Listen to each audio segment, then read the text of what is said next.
Well, Elon Musk and Vivek Ramaswamy has started a war in the Maga world. And I'm going tonight to break that down for you. I've had so many emails, at least 100, want me to talk about H-1B. H-1B, R2D2, H-1B2. Now, these two men, Elon Musk, Vivek Ramaswamy, immigration policy. What is H-1B? Let's talk about that first. It's a visa program designed for skilled workers. Now, if you wanted to move to Canada to become a citizen, did you know that you have to literally take a test to become a citizen? And to get a visa, you literally have to take an aptitude test. You literally have to have a college degree. Not all the time, but most of the time. They only want the best in Canada. So in America, we're being so overrun by immigrants that you and I, as MAGA warriors, immediately have a knee-jerk reaction to this type of a conversation. But I want to explain to you why MAGA has responded the way they have, and then I want to try to balance it out for you, okay? Unfortunately, Elon Musk and Vivek Ramaswamy are not aware of how political protocol works, okay? They are disconnected. They live in their own bubble, in their own world. They are disconnected from the ultra sensitive nature of the Trump base. That would be me and you, the little man that put him in office, okay? Now, as much as you might like or dislike Elon or Vivek, they are not in our world, not the world you and me live in, waking up every day worried about how we're going to survive. They don't have that problem, okay? So they are insular. They're insulated in their own bubble. They do not know how ultra sensitive you and me are as MAGA warriors. MAGA is very skittish, and rightfully so. They don't get that. They don't understand that their words about H-1B blew the party up because they didn't use protocol. All right? What they didn't know is if H-1B is going to be introduced to MAGA,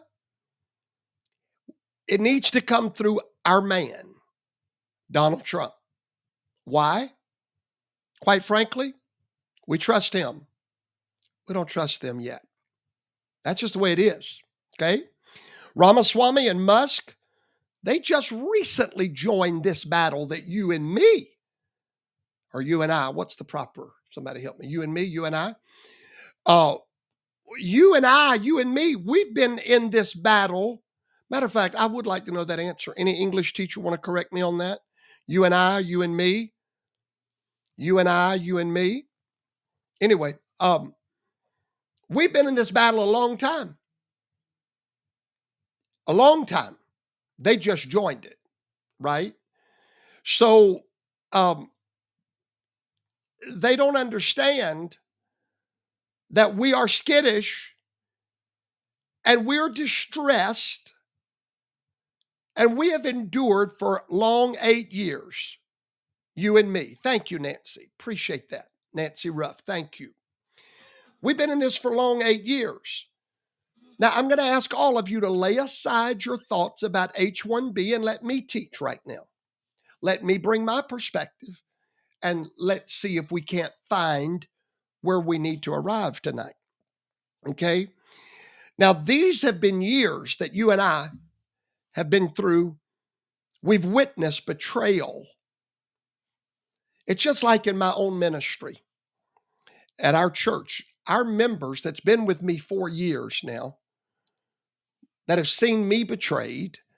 They've seen people that we thought was on my team turn and stab me in the back. We become a little skittish, okay? And you come sideways at our ministry now, and we're going to do just like Maga just did over H-1B. Hold on. Why? We've seen Donald Trump betrayed by who we thought were good people. Okay? We've seen skullduggery. We've seen them rip his throat out, try to. I'm not talking about Elon and Vivek, but people that was in their position that they're now in. We've seen this. So I'm not here tonight to correct you, Maga. I'm here to let you know I'm with you. I understand the knee-jerk reaction to this whole H-1B talk. And you are right in your feelings. All right? We've seen unimagined viciousness to Donald Trump, deceit, manipulation, and worst of all, a complete lack of trustworthiness, even among his most intimate confidants. We have seen it. And what these outsiders is missing, Elon is an outsider. I appreciate what he did for Donald Trump, but to me and you, he still ain't family, okay? He still ain't in the clique, all right? They're still not family. And what they miss is the personal impact that these betrayals have had on Donald Trump's supporters. I mean, look, hey, me and you, Maga, first sign of a traitor, first sign of a Ron DeSantis, and we're all like, get him out, get him out. You know, just the way it is. Trump's base have felt the visceral gut punch of the betrayals of Donald Trump. And so that's why we're accused now of being a cult. MAGA. See, here's the thing about it, my friends. When you attack a group of people so much that they have no choice but to defend one another, after you attack them and put them in that position of having to look out for their leader, look out for one another, then you want to jump back and call that a cult. Well, no, it's what you created. You created this constant defense because of your constant attacks.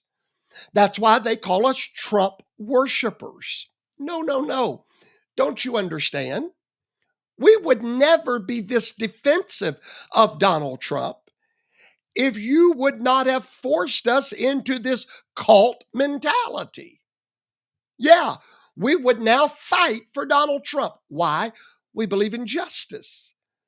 And when we see a man that God's put his hand on being attacked night and day, you are forcing us to look like a cult. And so when a newcomer comes in to the ministry, to the MAGA cult, which is what Vivek and Elon are, newcomers, when you come in, baby, you got to go through more than donating money. You got to take a few bullets with us, okay? You got to climb in a few ditches with us, stand in a few rallies in the heat for hours waiting to get in. You got to be ridiculed, criticized, laughed at. Family won't have nothing to do with you.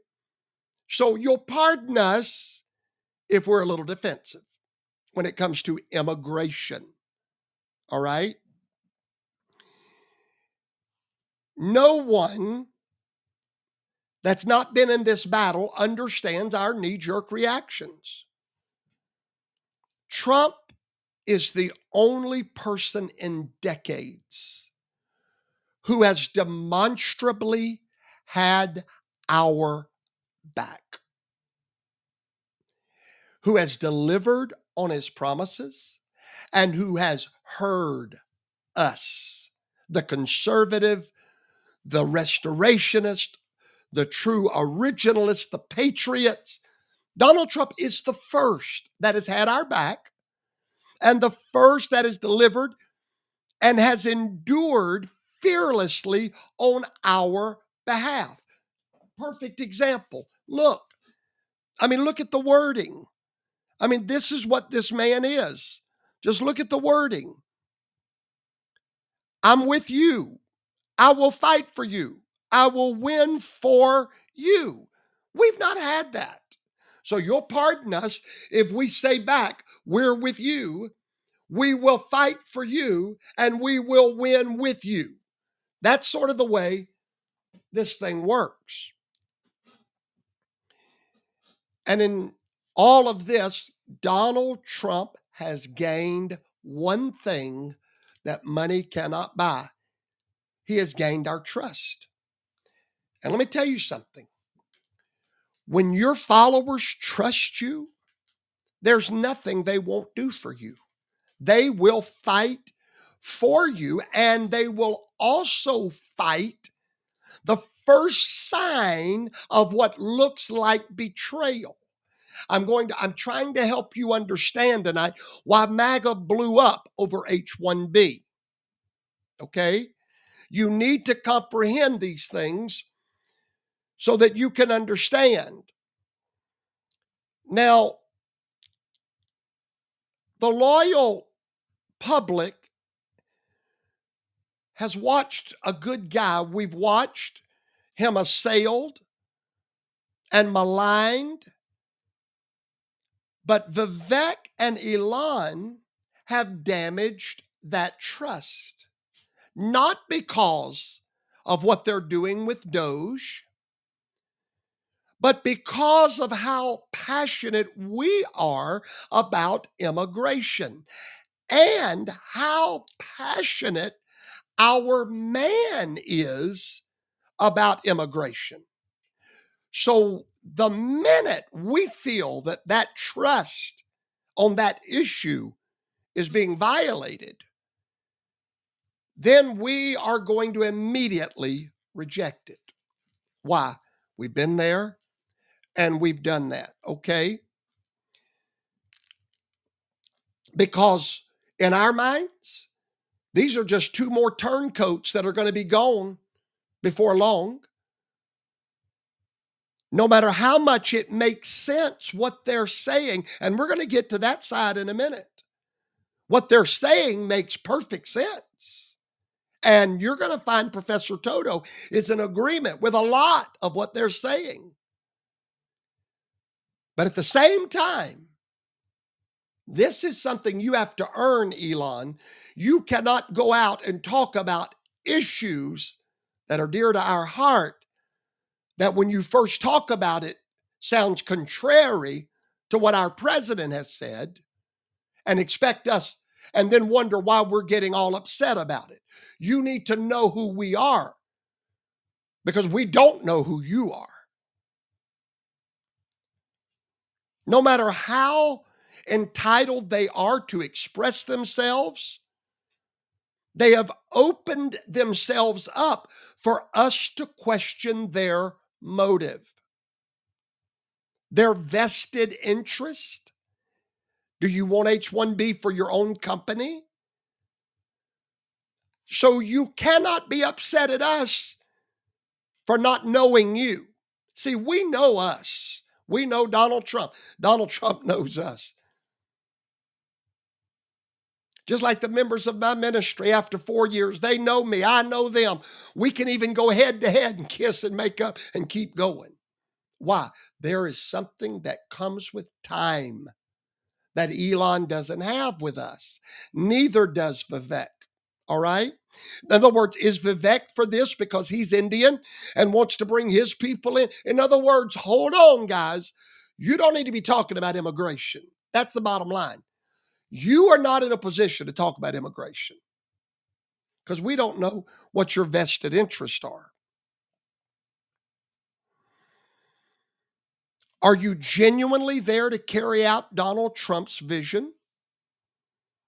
Now, all the arguments about whether they're right or wrong is irrelevant at this point because we're still in the trust stage. Okay. We have an emotional response called post-Trump stress syndrome. It's an illness. We've all got it. Okay. Post-Trump stress syndrome. Post 4 years of fighting in the trenches for Donald Trump has given us a little bit of a stress syndrome. We have been hit so many times that the mere whiff of another assault will send us into a frenzy. Cool your jets, Big D. Shut up about immigration. Okay? We're not idiots. We hear what you're saying, and there's a lot of validity in what you're saying. Okay? We're not bottom feeders. Instead, we are a variety of united patriots. We're patient and steadfast in our support of a single man. We are cult followers. Yes, we follow a man. Yes, we do. We drank the Kool-Aid and it's orange. I can't wait for him to clip that one. We are filled with intelligent people, filled with intelligent minds that support Donald Trump. We're not a people to be messed with. We just proved that to you in this election. We're very concerned about real forces conspiring to prevent Trump from being inaugurated, and once inaugurated, from carrying out his promises. You'll have to give us time. We are still in that transition period, Vivek and Elon. Cool your jets. Get on Doge about cutting expenses. Immigration, you may want to do what you're doing, Elon, backtracking. Okay. Learn political protocol. Learn who is allowed to say certain things. It's just like in my ministry. There are some things I can say to members of the church that even another elder in my church can't say to them. Why? It's just the way it is. So Elon and Vivek, you have some great ideas. And we're going to talk about your ideas tonight because I happen to agree with a bunch of them. But political protocol, you need to learn that, okay? Now, despite all of that, now that our man, Donald Trump, the man with the gravitas, the man with our trust, now that he has endorsed H-1B, now we can talk about it. Why? We trust him. And in fact, Elon, you should not have said one word about H-1B. You should have let our man say it first. Okay? Now, Trump came to their defense loudly. So what does that mean for me, Professor Toto? That means I had to go and research H-1B. Because we gave Donald Trump a mandate to govern. And I'm going to be the last person in the world to take that from him. If he is for H-1B, I've got to find out what I'm missing because I trust the man. Bottom line. I trust him even when I don't understand him. Why? Because I'm a leader. And the worst thing you can do to a leader is not let them lead. If you're going to say they're the leader, let them lead. And I'm going to do that for Donald Trump. So MAGA, hear me tonight. I would hate to have some MAGA members as members of my church. What do I mean by that? When I see you questioning Donald Trump, I worry about what kind of fair weather friend you are. You elected the man. Now let him lead. Okay? Because here's the fact. Here's the reality. Yes, we must secure the border. That needs to be first. It needs to be done ASAP. But here's the reality. After we secure that border, guess what we need in America? Immigration. Why? Because at the end of this century, our population in America is going to decline. The birth rate in America has dropped from 3 children per woman to 1. The workforce has a shortage already. We have a workforce shortage of doctors, nurses, engineers, construction workers, hospitality workers. We need an immigration system that is legal and that is focused on our economic needs as a country. And I want to break it down and explain it like this. Why is Donald Trump for H-1B? Why? Because he is America first. Not necessarily Americans that are lazy and refuse to get educated first. No, he is America first. America's economic prosperity is what he's going to put first. And if we have created an education system in this nation that is more interested in liberal arts than it is engineers, scientists, mathematicians, and theologians, if that's what the liberal left has created, then it will leave us with very little choice but to reach outside of our borders and bring in the best if we're going to put America first. Why? Because Donald Trump is being elected to fix our economy. The H-1B program has issued 65,000 visas, and then 20,000 have to have master's degrees. This is critical to our economy. So what are we going to do? We got your dope head son over there that can't even wear deodorant. And you pampered him all his little life. And he's sitting over there, can't even get the zits off his face because he's sitting there, won't take a bath. You got little Joe Blow over there that won't put down the weed. But you think it's unfair that they don't get the job that we bring in from overseas to someone that has been trained all their life. Get up, go to work, and do the best you can do. No, we tell little Joe Blow, come here, baby, it'll be all right. They didn't hire you. Well, that's because they not worthy of you. Get that little dingleberry boy outside your house. Look, I'm so sick of this American way of thinking. You raise them up to play Nintendo games or whatever they call them now, all day long, and then go scream, don't do no H-1B. We got our own people, your own people that cannot even open a box of Cracker Jacks and find a ring in the Cracker Jacks, much less engineer. Okay?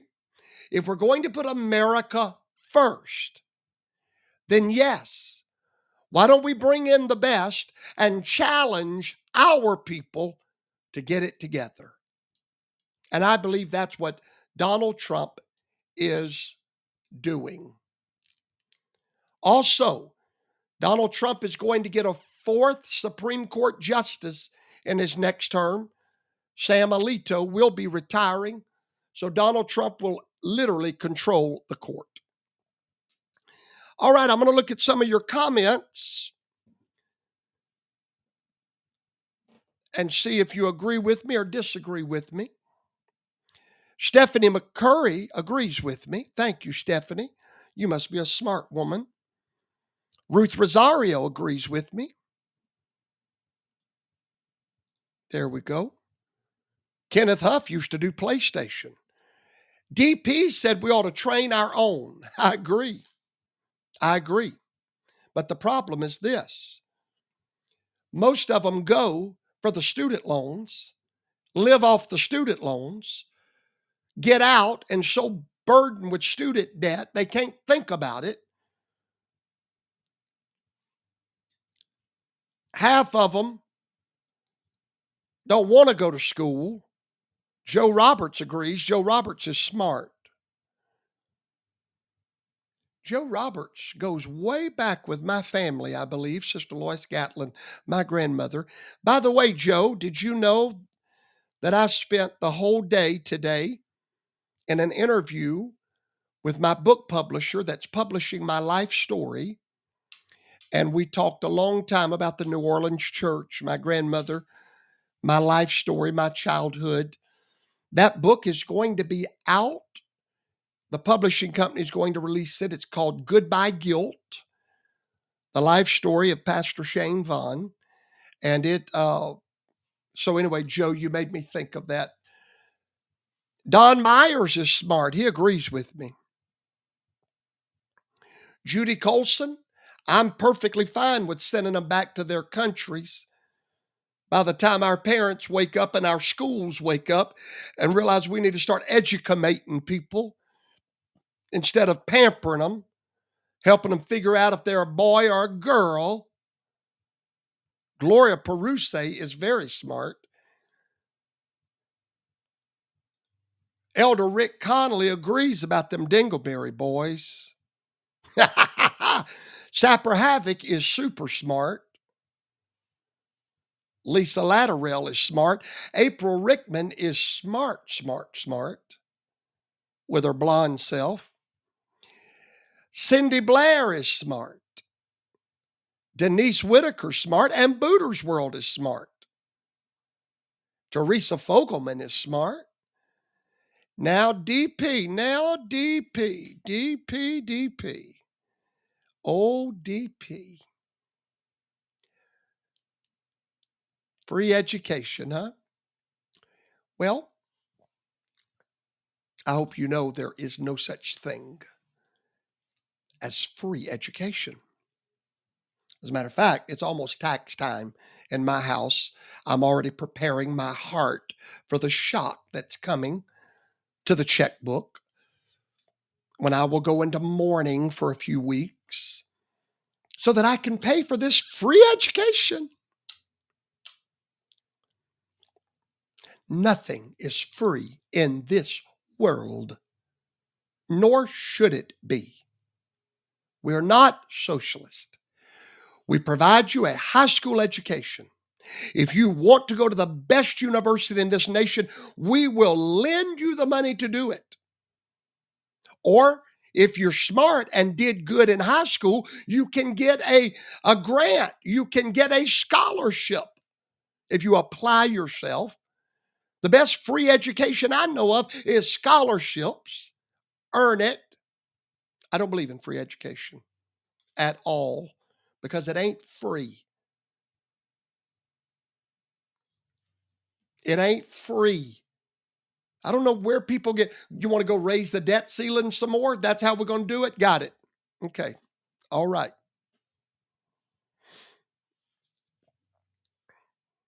James Hypes, you are intelligent.